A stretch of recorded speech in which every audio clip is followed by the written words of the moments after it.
Oke, selamat datang di channel Ethical Hacking Indonesia. Di video kali ini kita akan membahas bagaimana cara menggunakan Nmap dengan tips-tips tertentu agar kita bisa melakukan scanning ya, scanning dengan aman, scanning dengan melihat firewall.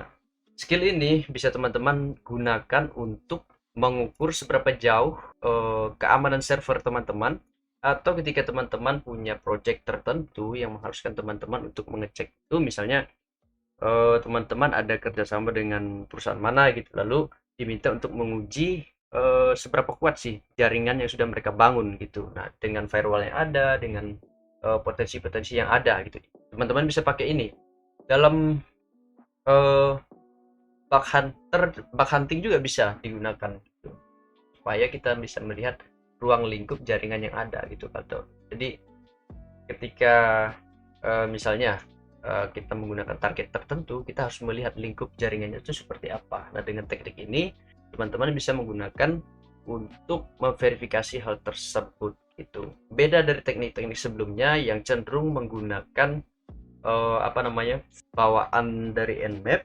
yang misalnya sudah dari script dan lain sebagainya. Di sini kita lebih ke manual gitu, manual dengan sifatnya lebih fleksibel. Nah, keuntungan teman-teman mengetahui ini adalah teman-teman bisa menerapkan dalam real hackingnya teman-teman itu, tentunya dengan etika, tentunya dengan kebijakan yang sah.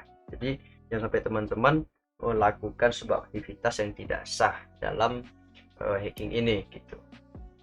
Oke, kita coba mulai. Sebentar, kita lihat dulu itu baru 1 menit.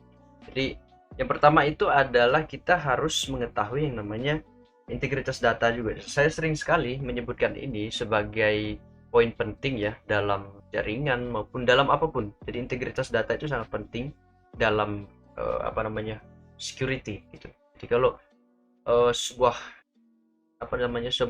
sistem itu kalau tidak memiliki kepakeman sistem itu yang berbahaya gitu. Makanya kita sering melihat bug dan sebagainya itu karena sistemnya tidak pakem, tidak memiliki algoritma yang cukup kuat untuk menahan atau untuk mempertahankan koherensi atau jalur logik yang sudah dibuat oleh developer. Oke, yang pertama kita langsung aja ya. Targetnya kita pakai scan.nmap.org. Apakah ada ini? Saya lupa ada apa enggak ya. Masih ada ya. Coba kita cari dulu sebentar. Oke, kita gunakan yang bawaan dari Nmap-nya. Jadi Nmap sudah menyediakan ya di spesifikasi target ini, misalkan host Nmap scanme ya, scanme.org. Oke, kita coba aja searching dulu ya, scanme.nmap.org. Coba harusnya masuk tuh, coba kita cek di sini. Oke, lihat target kita, tapi target ini teman-teman bisa sesuaikan ya. Ini sebagai contoh aja, scanme.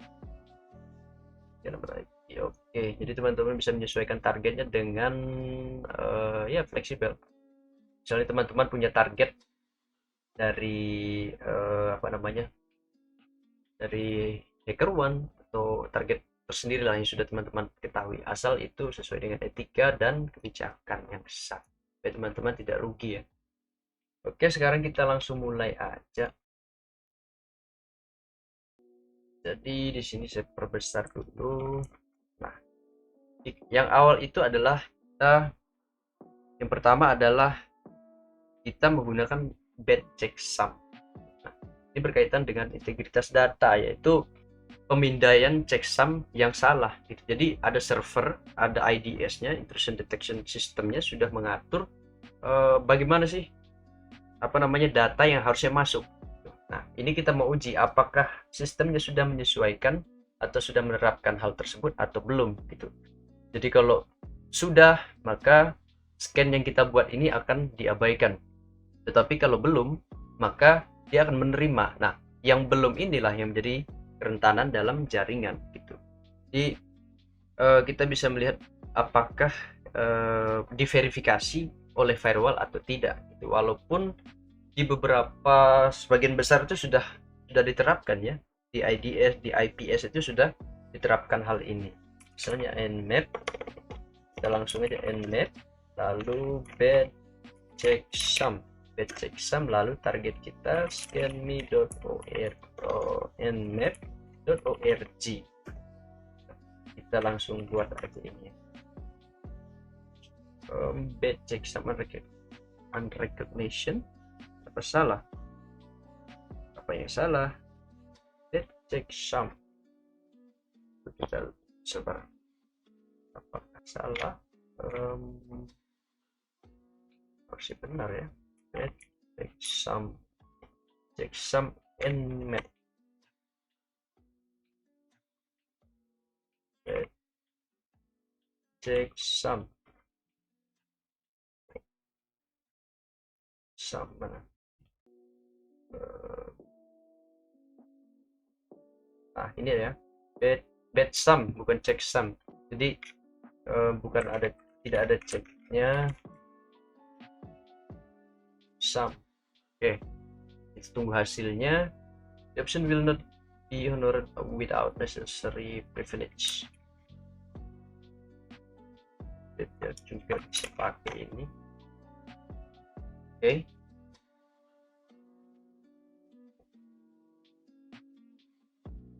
Wah, salah. Oke, why? Ya. Oke, kita coba lihat hasilnya, apakah apa tidak ada.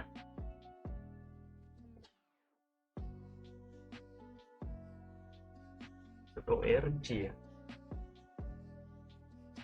buat targetnya Google aja.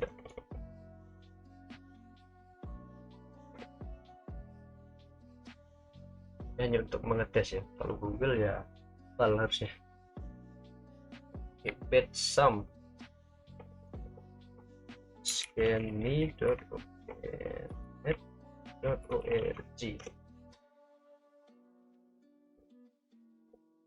nmap.org.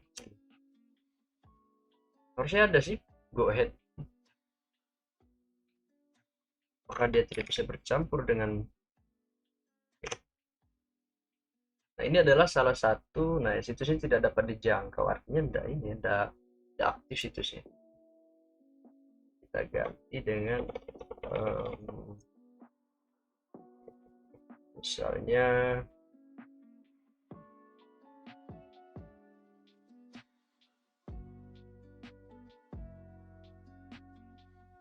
oke, sama. Artinya apa? Host seems down. Masuk google.com gitu.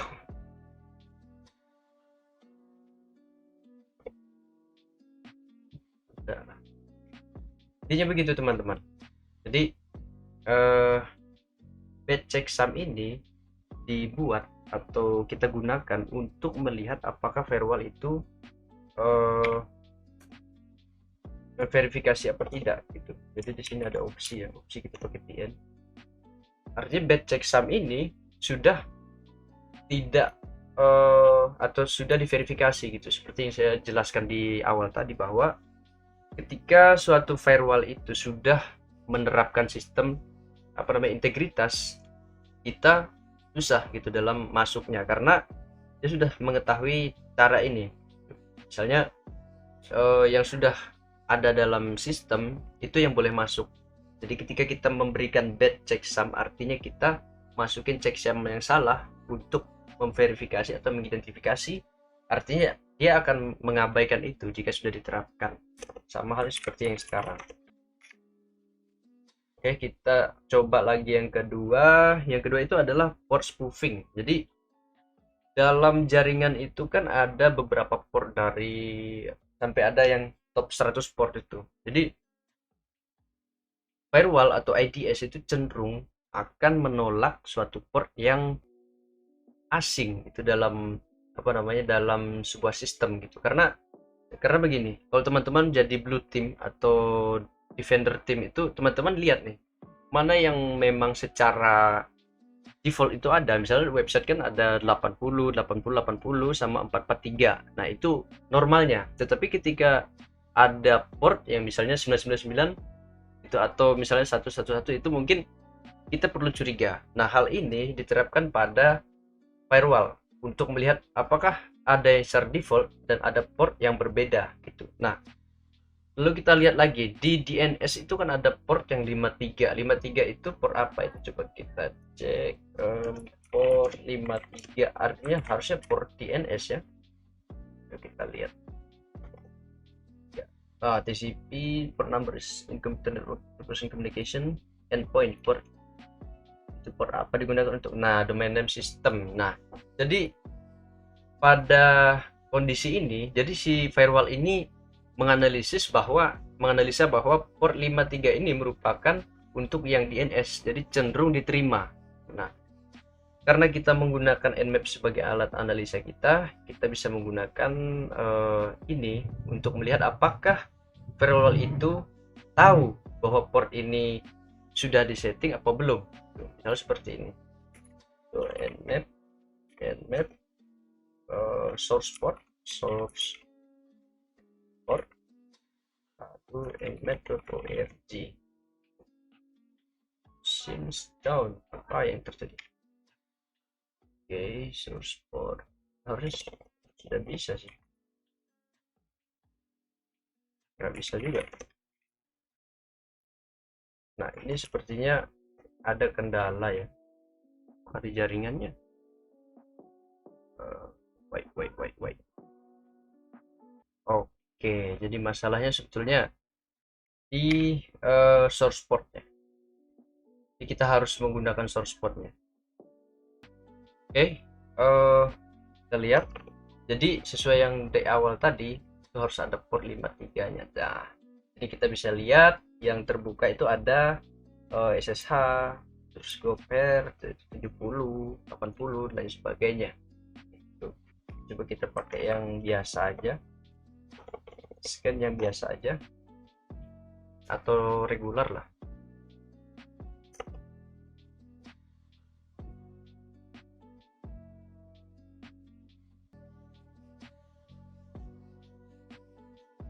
Masih belum muncul, tapi pada dasarnya teman-teman itu kita menggunakan port yang berbeda gitu. Misalnya secara default itu dia mintanya menggunakan port apa.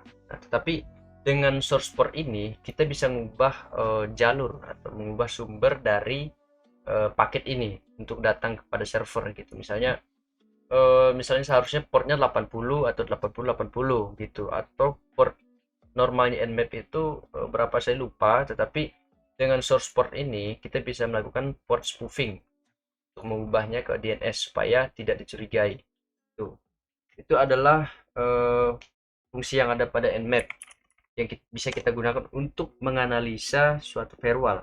Jadi ini adalah alat network mapper yang kita gunakan untuk menganalisa. Misalnya dalam firewall ini bagaimana sih anomali atau bagaimana firewall ini bekerja. Nah itu kita gunakan Nmap ini. Terus ada juga yang disebut sebagai timing and performance adjustment. Jadi kita bisa mengatur kecepatan pemindaian agar sesuai dengan kebutuhan normal server gitu. Jadi server itu bisa bekerja, ada standarnya gitu. Misalnya standarnya itu menggunakan standar A, yaitu harus 20 request per detik. Nah, tetapi ketika kita menggunakan Nmap normal atau menggunakan alat scanning jaringan normal lainnya, itu cenderung bisa lebih besar gitu. Apalagi kita gunakan misalnya NABU. Nah itu paket yang dikirim itu sangat besar gitu. Nah server akan kebingungan, server akan error dan lain sebagainya, dan tentunya itu akan dianggap ancaman oleh jaringan atau firewall gitu. Jadi ada IDS, IPS itu bisa menganggap itu sebagai ancaman.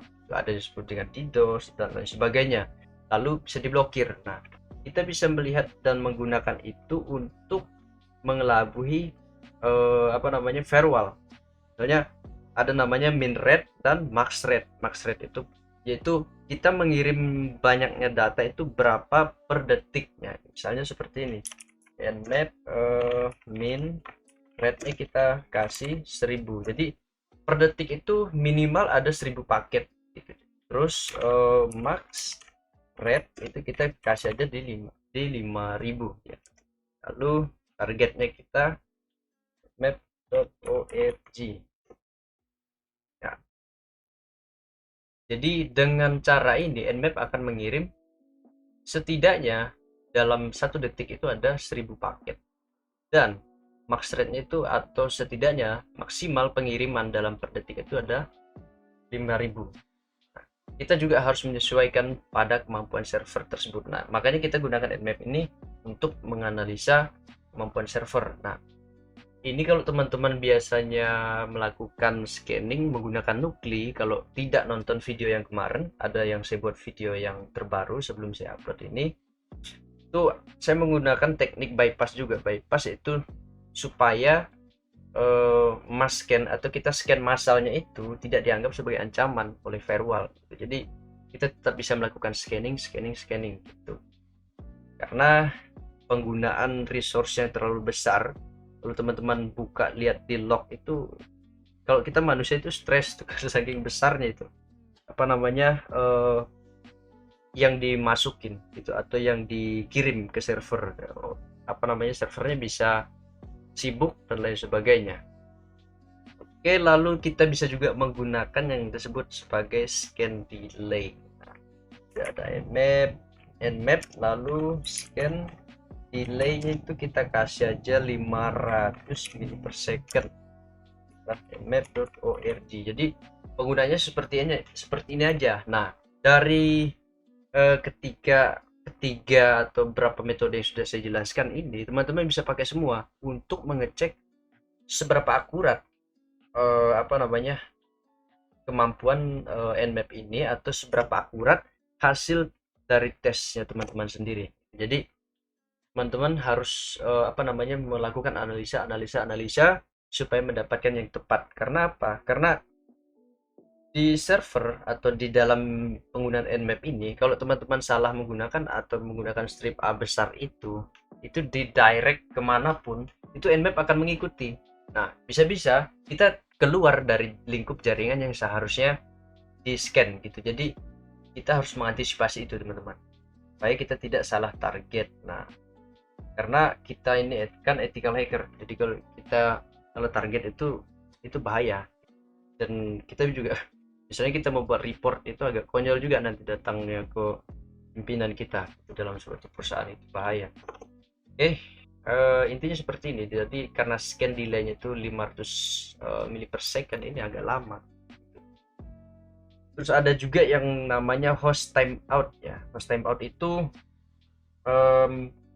jadi kita scan satu host, misalnya kita menggunakan apa namanya list host, itu kan bisa strip L besar, itu kan di nmap bisa apa men-scan host itu secara massal gitu. Nah, untuk mengantisipasi ketika kita men-scan host itu terlalu banyak atau memberikan stres terlalu besar kepada server sehingga kita diblokir, kita bisa menerapkan yang namanya host timeout gitu. Host timeout ini bisa kita atur, misalnya ada 10 host. Nah, dari 1 sampai 10 ini ketika berpindah-pindah itu ada berapa waktu yang diselesaikan per hostnya gitu. Misalnya kita menggunakan 30 mili per second, jadi kita bisa gunakan di target 1 30 mili per second. Lalu kalau tidak ada tanggapan, kita pindah ke bawah gitu. Nah, itu disebut sebagai host timeout, dan itu bisa kita gunakan untuk mengelabui